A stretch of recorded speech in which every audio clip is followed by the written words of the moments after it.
আজকের গল্পে আমরা দেখব এক অজানা ভাইরাসের কারণে পৃথিবীর সব মানুষ মারা গেছে, কিন্তু একজন মানুষ এখনও বেঁচে আছে। তার নাম ফিলিপ। গত 2 বছর ধরে সে একা একা ঘুরে বেড়াচ্ছে, শুধু এই আশায় যে হয়তো কোথাও আরেকজন জীবিত মানুষকে খুঁজে পাবে। ভাইরাস ছড়িয়ে পড়ার পর পুরো পৃথিবী জনশূন্য হয়ে যায়। ফিলিপ অনেক জায়গায় খুঁজেও কাউকে পায় না। হতাশ হয়ে সে নিজের শহরে ফিরে আসে। পথে একটি সাইনবোর্ডে সে লিখে দেয়, একজন মানুষ এখনও বেঁচে আছে।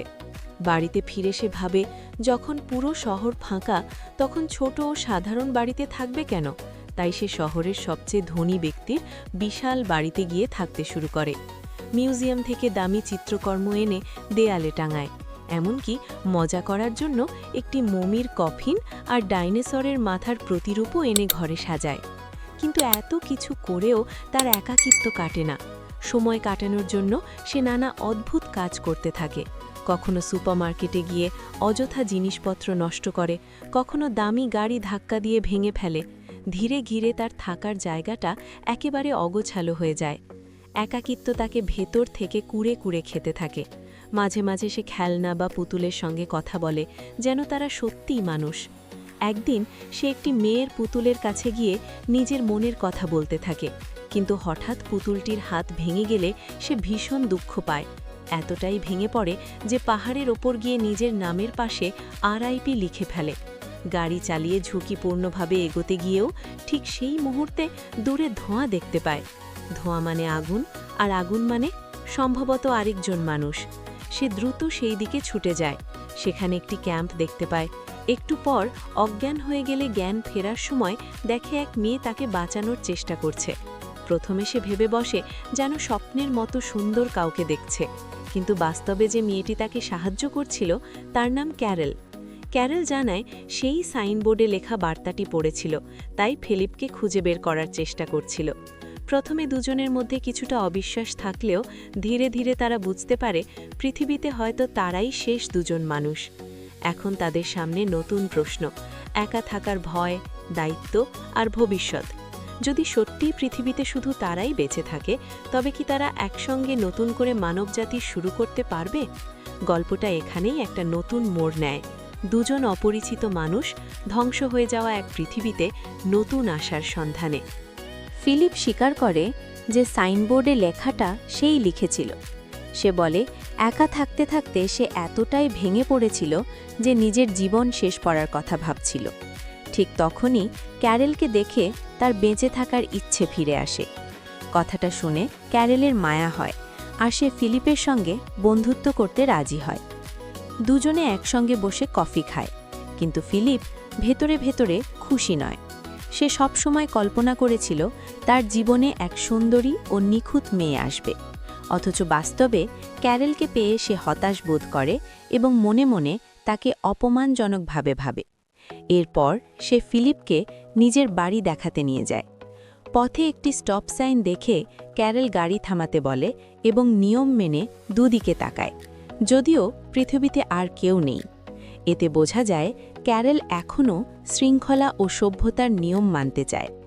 বাড়িতে গিয়ে ফিলিপ তাকে তার অগোছালো জীবনযাপন দেখায়, নোংরা পুল, আবর্জনায় ভরা জায়গা আর ছড়িয়ে থাকা নানা ম্যাগাজিন। ক্যারেল অবাক হয়ে জিজ্ঞেস করলে ফিলিপ হালকাভাবে বলে এগুলো তার একাকিত্ব কাটানোর উপায় ছিল। ক্যারেল মজা করে মন্তব্য করে যে সে একটু বেশি অদ্ভুত স্বভাবের। এতে ফিলিপ কষ্ট পায় এবং রেগে গিয়ে তাকে আবার আগের জায়গায় রেখে আসে। কিন্তু পরদিন সকালে ফিলিপ ঘুম থেকে উঠে দেখে ক্যারেল আবার ফিরে এসেছে এবং তার বাড়ির আবর্জনা পরিষ্কার করছে। ফিলিপ বিরক্ত হয়ে বলে, অন্তত আগে জানিয়ে আসা উচিত ছিল। এতে ক্যারেল রেগে গিয়ে আবার জিনিসপত্র এলোমেলো করে দেয়। শেষ পর্যন্ত তারা ঠিক করে পরিষ্কার করার সরঞ্জাম আনতে সুপারমার্কেটে যাবে। সেখানে গিয়ে ফিলিপ গাড়ি বিশেষ চাহিদা সম্পন্নদের পার্কিং জায়গায় রাখে। ক্যারেল তাকে বাধা দেয় এবং নিয়ম মানতে বলে। ফিলিপ রেগে যায়, কারণ তাদের ছাড়া আর কেউ তো নেই। কিন্তু ক্যারেল বোঝাতে চায় মানুষ না থাকলেও মানবিক নিয়ম ভাঙা ঠিক নয়। রাতে ফিলিপ তার খেলনা বন্ধুদের সঙ্গে কথা বলতে যায় এবং নিজের হতাশা প্রকাশ করে। সে ভেবেছিল তার জীবনে এক সুন্দরী মেয়ে আসবে, কিন্তু বাস্তবটা ভিন্ন।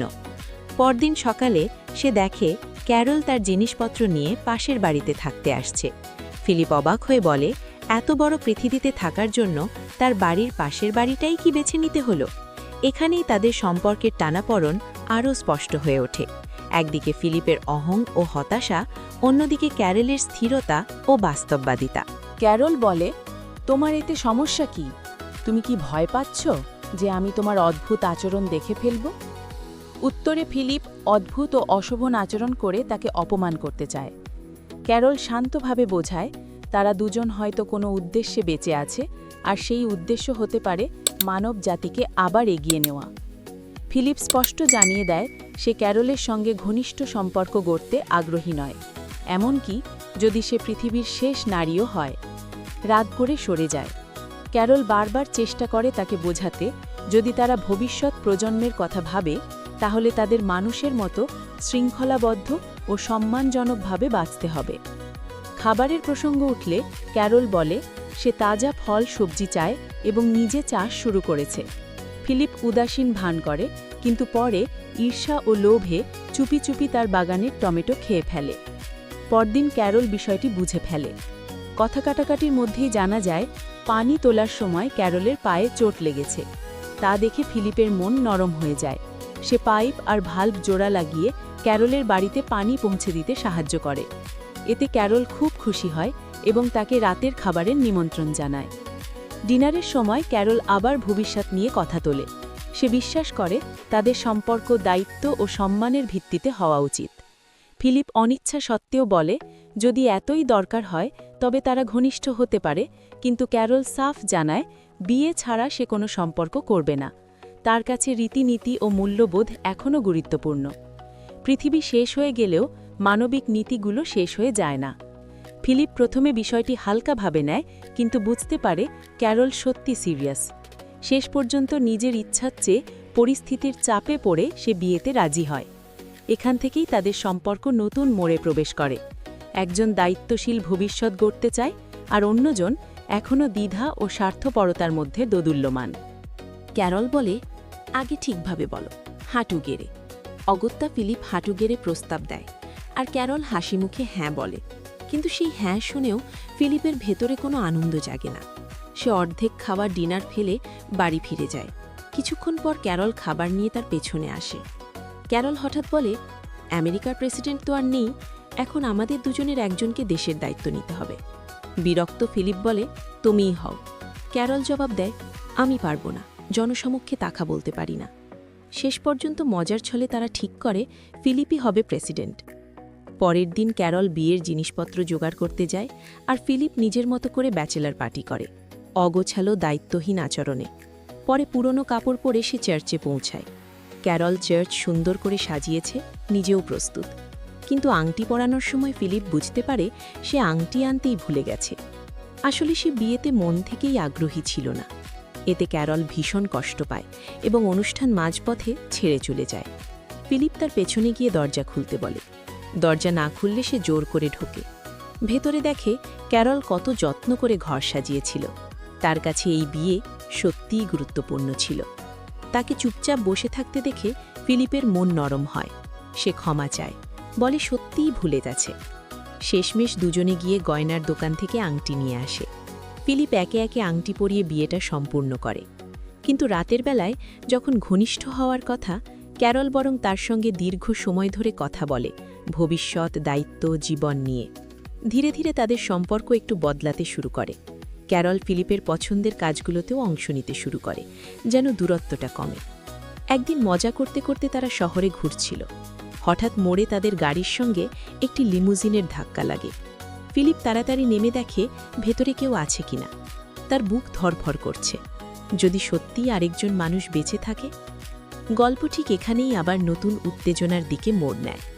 লিমোজিনের দরজা খুলে যখন মেলিসা নামে সেই সুন্দরী মেয়েটি নেমে আসে, ফিলিপ একদম হতভম্ব হয়ে যায়। যেন সে ঠিক সেই কল্পনার মানুষটাকেই দেখছে, যাকে নিয়ে এতদিন স্বপ্ন দেখেছিল। অন্যদিকে ক্যারল ভীষণ খুশি, অবশেষে আরেকজন মানুষ। তিনজন একসঙ্গে ফিলিপের বাড়ির দিকে রওনা দেয়। পুরো রাস্তা জুড়ে ফিলিপ মেলিসার ছোট ছোট কথায় অতিরিক্ত হাসছে, তাকে ইমপ্রেস করার চেষ্টা করছে। মেলিসা জানায় শহরের বাইরে সাইনবোর্ড পড়েই সে এখানে এসেছে এবং গত 2 সপ্তাহ ধরে কাউকে খুঁজে বেড়াচ্ছিল। এটা শুনে ফিলিপের মনে আফসোস জাগে, যদি ওকে আগে পেতাম। ক্যারল তখনই বলে ফেলে তাদের বিয়ে হয়েছে 1 সপ্তাহ আগে। মেলিসা অবাক হয় আর ফিলিপের মুখটা অস্বস্তিতে শক্ত হয়ে যায়। সে চায় না বিষয়টা বেশি আলোচনায় আসুক। বাড়িতে পৌঁছে মেলিসা দামি পেইন্টিং আর সাজসজ্জা দেখে মুগ্ধ হয়। ফিলিপ প্রস্তাব দেয় সে চাইলে এখানে বিশ্রাম নিতে পারে, কিন্তু ক্যারল ঠান্ডা গলায় বলে দেয় এই বাড়িতে থাকা ভালো সিদ্ধান্ত নাও হতে পারে। ইঙ্গিতে বোঝায় ফিলিপের অগোছালো জীবনযাপন। মেলিসা ভদ্রভাবে বলে সে অন্য কোথাও থাকবে, তবে ডিনারের আমন্ত্রণ গ্রহণ করে।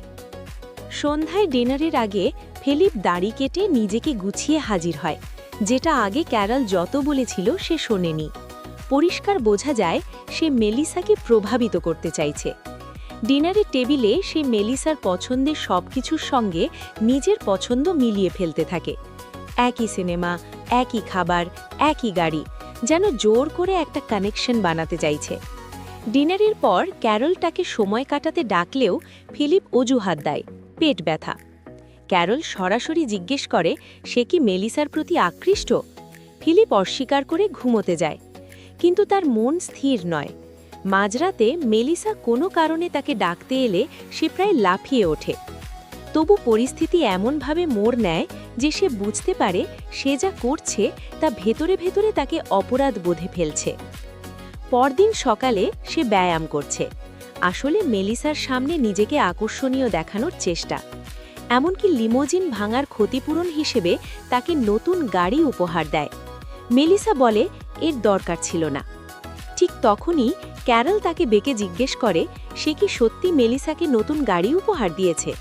তার কণ্ঠে হতাশা স্পষ্ট, কারণ নিজের বাড়ির দরজা ঠিক করতে ফিলিপের সময় নেই, কিন্তু অন্যকে খুশি করতে তার এত আয়োজন। এখানেই ত্রিভুজ সম্পর্কের টানাপোড়েন তীব্র হয়ে ওঠে। ফিলিপের দ্বিধা, ক্যারলের আন্তরিকতা আর মেলিসার অস্বস্তিকর অবস্থান। গল্প এখন এমন জায়গায় দাঁড়িয়ে যেখানে যে কোনো সিদ্ধান্ত সবার জীবন বদলে দিতে পারে। ফিলিপ স্বীকার করে যে সে মেলিসাকে নতুন গাড়ি দিয়েছে, কারণ তার লিমোজিন ভেঙে গিয়েছিল। ক্যারল ক্ষোভে বলে অন্যের জন্য এত কিছু করার সময় আছে, অথচ তার বাড়ির দরজা ঠিক করার সময় নেই। এতে স্পষ্ট বোঝা যায় ক্যারল নিজেকে অবহেলিত মনে করছে। পরে মেলিসা ক্যারলকে তাদের বিয়ের ছবি দেখায়, যা সে নিজে হাতে এঁকেছে। মেলিসা অবাক হয়ে জিজ্ঞেস করে যদি বিয়ে হয়ে থাকে তবে তারা একসঙ্গে থাকে না কেন। ক্যারল স্বীকার করে সে ফিলিপের সঙ্গে থাকা কঠিন মনে করে, তবু মানবজাতির ভবিষ্যতের কথা ভেবেই বিয়ে করেছে। এদিকে ফিলিপ যখন দরজা ঠিক করছে, মেলিসা এসে বলে তার কাছে একটি জেনারেটর আছে যার সাহায্যে ঠান্ডা বিয়ার খাওয়া যাবে। সে আমন্ত্রণ জানায় দুজনকে, কিন্তু ফিলিপ একাই যায় এবং মিথ্যে বলে যে ক্যারলের শরীর খারাপ। আড্ডায় মেলিসা জানায় গত 2 বছর সে এক সঙ্গীর খোঁজে ঘুরেছে।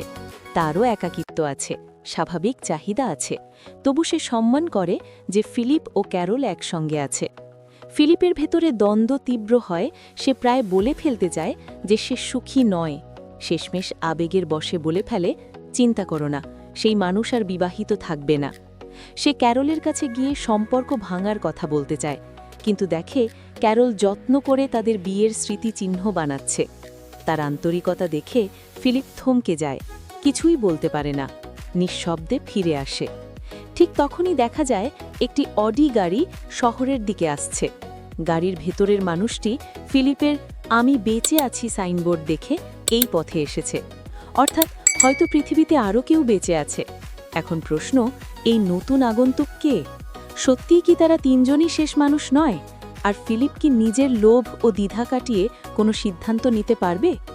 গল্প এখানেই নতুন রহস্যের দ্বার খুলে রেখে শেষ হয়। পরবর্তী অংশে জানা যাবে এই ভাঙাচোরা পৃথিবীতে তাদের ভবিষ্যৎ কোন দিকে মোড় নেবে। এই প্রশ্নগুলোর উত্তর মিলবে গল্পের পরবর্তী অংশে।